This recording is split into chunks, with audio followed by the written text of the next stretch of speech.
good work in the field of Saivaism. As far as I know, here 2 publications by the Hindu Cultural Department, I think, on in the Kalai Kalanshiyam, if I remember right. There's a wonderful book, nice book. In the Kalai Kalanshiyam under 2 நூல்கள் அவர் வெளியிட்டார்கள். அவருடைய தலைமையில் வெளியிடப்பட்டது சிறந்த நூல்கள். அதற்கு பிறகு வந்த நூல்கள் எல்லாம் வெளியீடுகள் அந்த சிறப்பை இழந்த சோபை இழந்தனவாக இருக்கின்றன என்பதை நான் கவனிக்க வேண்டும். The 2 volumes published under his leadership was a very good books, and those who were published after that were not so good. In that sense, he is a man who was much used to the Tamil community and the Saiva community. I now call upon him to address his talk. அதே நேரத்தில் தயவு செய்து கேள்வி கேட்பவர்கள் சுருக்கமாக உங்கள் கேள்விகளை கேட்கவும்.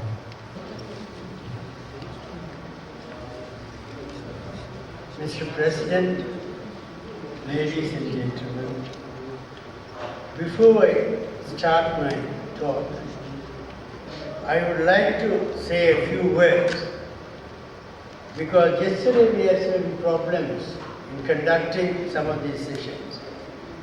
The main thing is, we as speakers, we do not read the whole talk which is already in print.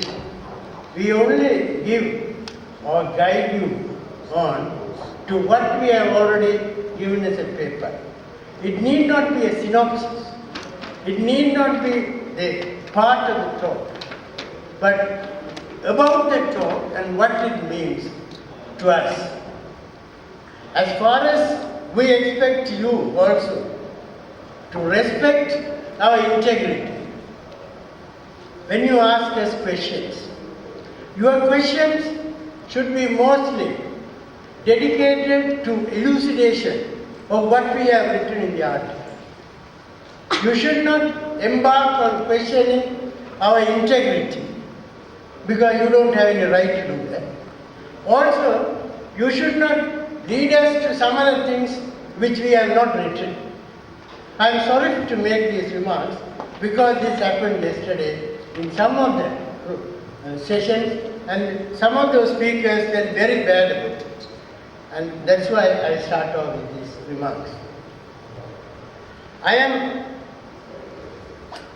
I was involved in this type of work, that is the vicissitudes in the history of Saivaism, for a very long time. My first article on this appeared actually in Saiva Ulagam, one of the early issues of Saiva Ulagam, when I was an assistant lecturer. From then on, I have written more than 3 or 4 articles about this topic. And finally, I have also written a book on that, which should be available soon. This article, in fact, gives a gist of what I have written in that book. But we have to consider certain important things in our lives. We are Saivaites, of course.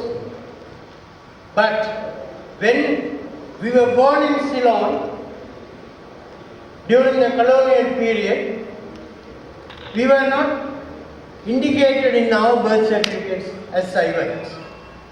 We were always called Hindu. Don't forget that. If you check up your birth certificate, you will be called there Hindu and not Saivite. Because to the colonial ruler, he never distinguished between Saivaism, Vaishnavism or anything. To him, all those of Hindustan are Hindus, and the religion was Hinduism. It was very long afterwards, when I started my work in the university, I knew that I was not a Hindu, that I am a Saivite. Why I say this is very important, because in this world, you must have an identity, whether you like it or not, especially in multicultural societies. We must create, or we must possess our identity. As Ceylonese, we know that because he had been struggling for so many years to preserve an identity. In Australia, the Aboriginal communities are still looking for their roots. They are searching for their roots. Some of the American Africans have gone up to Africa in search of their roots. For God's sake, let us not lose our roots. We have lost so many things. We have almost lost our language because it's not an important language anymore. You might call it Sendam or something, but which country recognizes your language? In fact, as an important one. We have 2,000 odd years of history in our language. Which country? Ceylon? Your mother country? Or India? We have another mother country? No. I think the only country which recognizes is Singapore. I'm sorry about that, but it's true. What about here? Music, the famous Tamil music, which was there from the so-called Sangam period. We lost it. When I came to Australia in the 90s, I have met some of these students who are studying music. I asked them what are you doing? Tamil music. But to my annoyance, none of those songs were Tamil songs. They were all Telugu and Sanskrit songs, Sahitya. The famous Sangeeta Mummurtihai. Do you know that of the three, only Syama Shastriyal and the other person, not Tyagaraja, have sung a few kritis in Tamil. None of the others, about 2,000 odd kritis and kirtanas, they are all either Telugu or Sanskrit. Now, I am not an anti Carnatic music person. Why don't we teach our students Tamil music? You know, people like Kalvi Krishnamurti, who is a Brahmin, Rajagopalachari, another famous Brahmin, M.S. Subbulakshmi's husband, Sadasiva. These are Tamil Brahmins who spearheaded the Tamil music in the 40s in Tamil Nadu. And they created a situation where Tamil music could be taught to their younger generation. Where is that now? Why is there you don't have that music in Australia? It's very sad, to know that. Another important thing I will tell you. This dance, Bharatanatyam. All of you who teach Bharatanatyam to the students say that it came from Bharata Munivar. He had written a Bharata Shastra and it is from that Bharatanatyam. No. Historically that's wrong. Bharata Shastra was later than Silappalihara. Bharata Shastra can be easily dated clearly to 7th century AD, whereas Silappalihara goes to 4th century AD. Bharatanatyam was a contribution of the south. We have, of course, we have one or two items from the northern music, dance. For instance, Tilla comes from the north. But don't forget you have a tradition. Have you preserved it? Tell me the time. I have recently seen about 4 or 5 arangetras. Everywhere they say Bharata Shastram, Bharata Munivar and all this. We have a craze to say everything is from the North India. I thought this has gone off with our generation, but it still continues. Not there in Australia. I think that's a sad issue. Now the same problem comes to the religion. How many of us call ourselves Saivaites? Very few. You might say we are Saivaites, but are you sincerely calling yourself? I am not making a political issue here. my issue is this.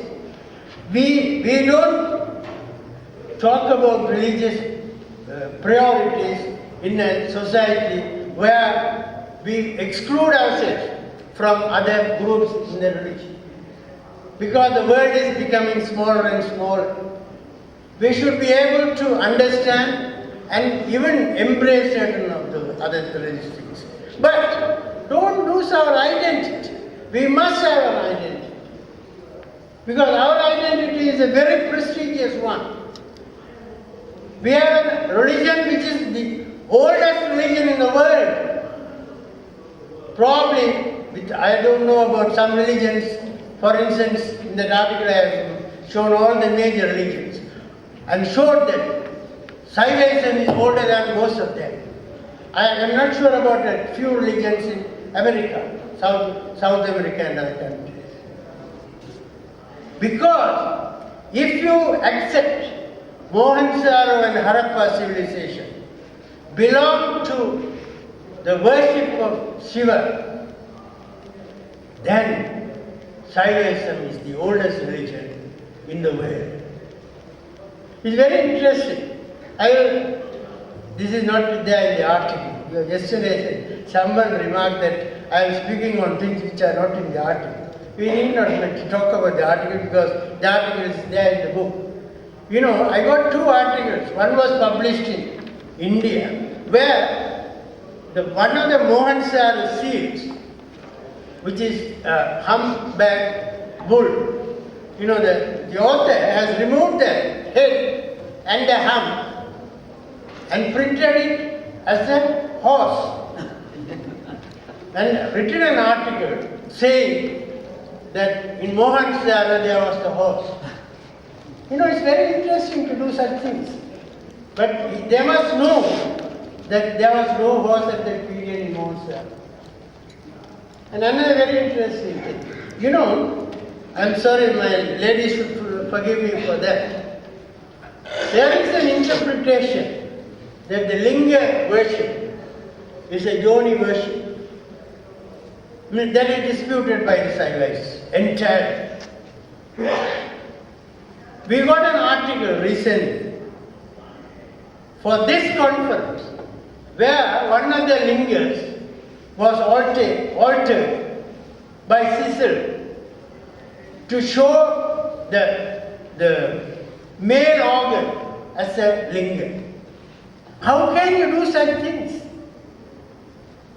Because the male organ was not the linga at the start. I can prove that with a lot of evidences. This is the type of misinterpretation and misinformation we are given. But still, we must see through it and understand our religion. What is the defect in our procedure? Probably you can see the challenge is this. Are we equipped with the knowledge of our religion? This is very important. Mr. Mahesan was telling us about whether we can sing the Devaras or recite the Devaras. Whatever it is, first we must know our religion. How do we study our religion? There are so many ways of doing it. Just as the Vedas and are there for a certain type of community, we also have the Agamas. The Agamas are different from Vedas. I saw a manuscript here circulated by the Hawaii Swami's group, where they say the Vedas and Agamas are both the main literature of the Hindus. It is of the Hindus, but not the Saivaites, because Vedas are not considered as the principal religious text of the Saivites. Vedas are considered as an introductory text in Saivaism and not the primary text in Saivaism.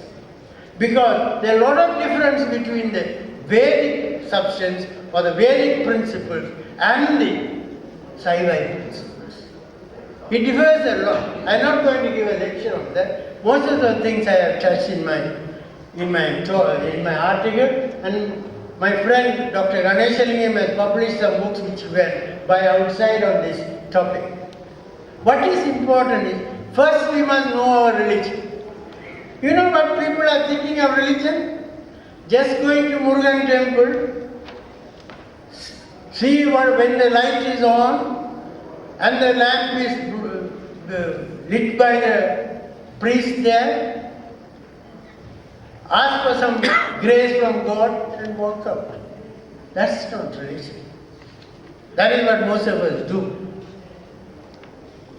Religion is something inside us. Religion is something which we must grow with. It's not the external rituals. It is not the external things which you see. No. We must live with our religion. We must live the way of life. My friend Radhakrishnan said about what Appar has done. He was born a Saivite, then he became a Jain, and then he reverted back to Saivaism again. Throughout his life, what he did and what his contributions are.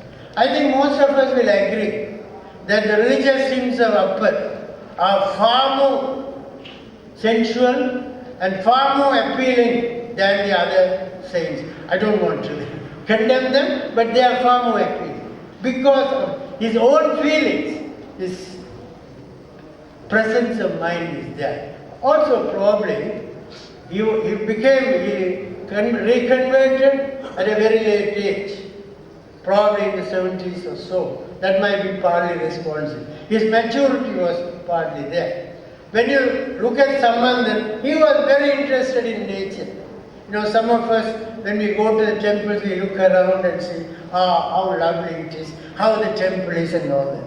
Sambandan was something like that. He appreciated nature a lot. And in all his hymns, you can see the full description of the nature in each temple. Sundaran was more interested in so many things, including worldly affairs. His requests were more on worldly requests. But that is also, we do part of those things in our own life. We request God to give us certain things, but that doesn't mean that it's wrong.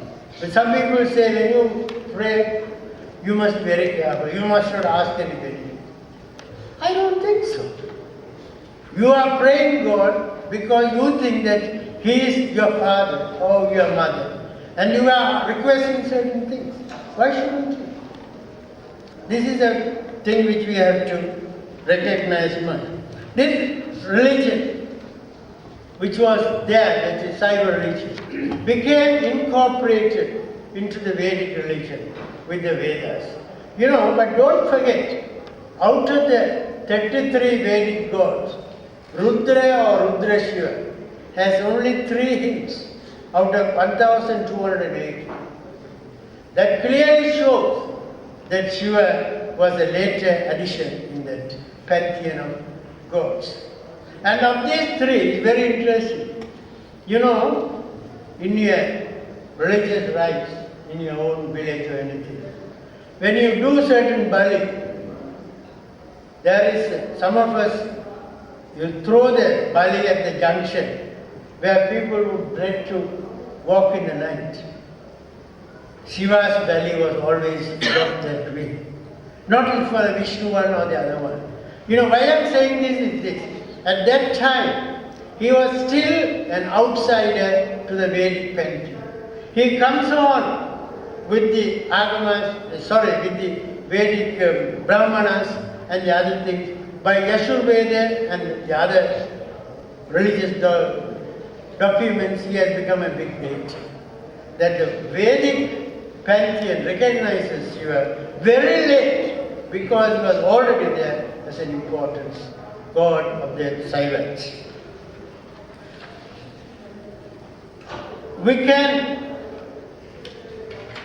Some people have said that Shiva and Shiva, Linga were not referred to in the ancient Tamil texts or even South Indian texts.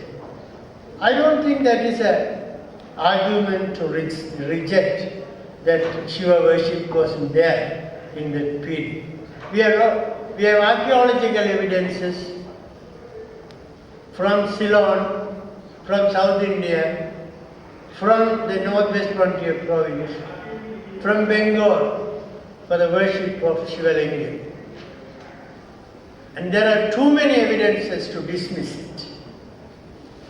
It is true, Shiva is not mentioned in the ancient Tamil classical literature. But Shiva is described in the text in Sri Lanka or Ceylon, in the Brahmi inscriptions. You know, there is an interesting concept called Sivahadi. I think you understand that Sivahadi means you attain the position of Sivahadi. Sivahadi has become so common that even the Jains and the Buddhists made use of it. And Sivahadi is not mentioned in later works, but in works like Manimehala and Silappadiharam mentioned that. So this is not a religion which came up late with the Pallava period or so. It was a very ancient religion. And we are proud owners of that religion. That doesn't mean, I don't request you to identify separately as a group who doesn't belong to a major group or a broader group. Even in Christianity, now they have the uniting church and all those things. We should live in unison, but not forget our integrity and our own heritage. I think if we forget our own heritage, we will one day be without a religion, just as we are without so many other things. Thank you very much. I haven't spoken much on the article, but it's an introduction to the... Thank you, Dr. Poologasingam. Now is open for questions, and I will first make my own question or other comment I will give. Although the name Shiva is not found in the ancient Tamil literature like Tolkappiyam or Purananuru, the words referring to Shiva was there, like Karamudal Tunnel, Madimudal Tunnel, Karamudal Tunnel, Neelam, Madimudal, Roda are there. Then one more thing I just want to say about Shiva Lingam, the important thing, that's what I want to say. The Shiva Lingam, that day, the Saturday or Friday, the tutorial I was explaining about Shiva Lingam, I just want to repeat that for the benefit of those who didn't come. Actually, the Shiva Linga image, the vertical portion, refers to the Nadam. Actually, the Shiva, when it takes forms, from the formless state, when it comes to the form, first it joins the Nadam, which is the vertical portion of the Shiva Linga denotes that. And the bottom one denotes the Bindu, the next one, which is actually another thing, Thirakshi Sollala. And the complete one is the Shiva Lingam. So that is the real explanation, but people have twisted that and made it just to humiliate the Saivaism. Okay, please ask your questions. Learned Professor, I would like to mention two things here. Sure. My friend Ganeshalingam might try to overrule me saying that it doesn't pertain to Saiva Siddhanta that I am speaking. But anyway, you mentioned in your speech, and I would like to point out that I disagree with that. First of all, you said that Tamil has no place in any country other than probably Singapore. But in Sri Lanka, we have given an official status, it's made an official language, and the most unfortunate part is we Tamils don't use Tamil. We write in English, 99%, and 1% writes in Sinhala. Probably the expatriates, you will have to justify yourself by saying Tamil is not given a place in Sri Lanka. Can I answer that question? Yeah. It is a political question, your question. No, you mentioned it. Yeah, I'll answer it. It is true, Tamil has been given an official status. Yeah. But who is using it? Is the government using it? Are we able to contact the government in our language? Are we getting documents in Tamil? No. Having been a public servant, I tell you, every government publication is translated into Tamil, even gazette notification, laws, everything is there. And no Tamil rights, even when you are... Do you know why people don't write you in Tamil? Why? Because they know they won't get their reply. No, that is a lame excuse. When you are talking about Saiva Siddhanta, you say we must emphasize our religion. With this we will stop there because time is running out. Okay, it's unfair. There's one more question I have to say. You are talking about the Carnatic music, and you say Kalgi and Rajaji and Sadasivam were promoting. It's absolutely wrong. Why? Annamala Chettiar started Tamil Changam with Ragna Mudaliar and promoted Tamil music. And I'll tell you one more thing. Sadasivam did not allow M.S. Subbalakshmi to sing at Tamil Changam as far as he lived, because the first song has to be sung in Tamil Changam, and she did not do it. No, I am quite aware, I am fully aware that Do you know that I have written articles on Tamil? You may have written, but I have lived with the Tamils. I have studied at Madras University, and we know that Tamil Changam was started to... I don't accept this. We'll end this topic with this. Any other questions, please? We are trying hard to look for a separate identity for Saivaism and Saivaism, distinct from Hinduism and Hindus. In this context, where do we place the concept of Siddhas? Whether we go to Tirumular of distant past or Siva Yoga Swami of recent times. In my opinion, as a layman, these Siddhas made a successful attempt to find a fusion between Siddhantam and Vedanta, or at least, or in another way, they found both to be the same. So, where do we place the concepts of the Siddhas in relation to science? You know, I am very happy about the question, because Siddhas, generally, they were neither Saivites nor Vedantists.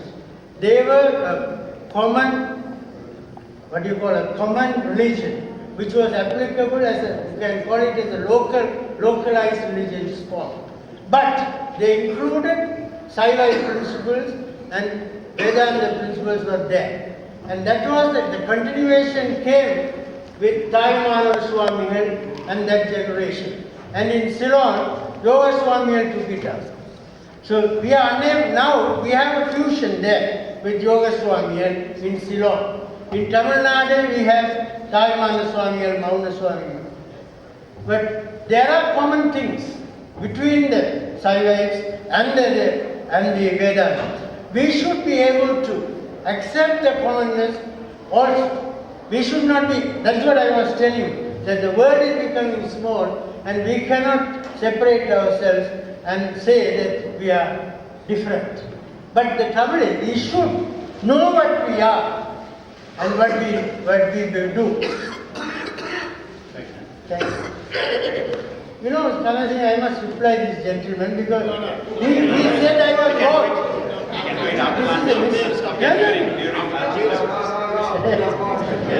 No, when you say someone is wrong speaking, I must answer that gentleman. That's it on that time. You must not challenge Well, these things generally is expected, emotional things happening in these meetings. So please forget about this, and any more questions, please. Small question. The word Hindu refer to maybe there are different divisions in Hinduism, but say Christians, I don't know, but there are several divisions. So if all those different each Mennonites convert to a different name, it's a problem. So I think the word Hindu, Saivites. Because they are connected, they are Spiritual level.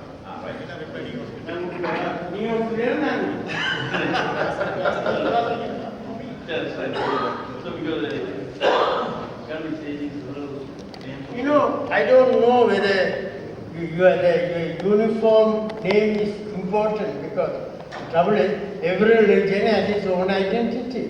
Christianity among Christians, they call Anglicans, they call Catholics, they call some other religion, whatever it is. Now we have the Greek Orthodox Church, the Dutch Reformed Church, so many things. But they have their own entities and their identity. Still we call them Christians. Yeah, but the birth certificate, they are also Christians. Yeah, that's what I say. Same, they are Hindus. But we are also Saivites. You can't have. Why don't you allow us to have the privilege of calling ourselves Saivites? Why don't you do it? We can't order the birth certificate, or it will be a problem. No, it is not you and I who did it. It's a colonial tradition which was given to us. I am prepared to accept the colonial tradition and say that they were correct. Who is I am operating not. this? This is the reason. தெரியல Okay, thank you. ஒண்ணுமா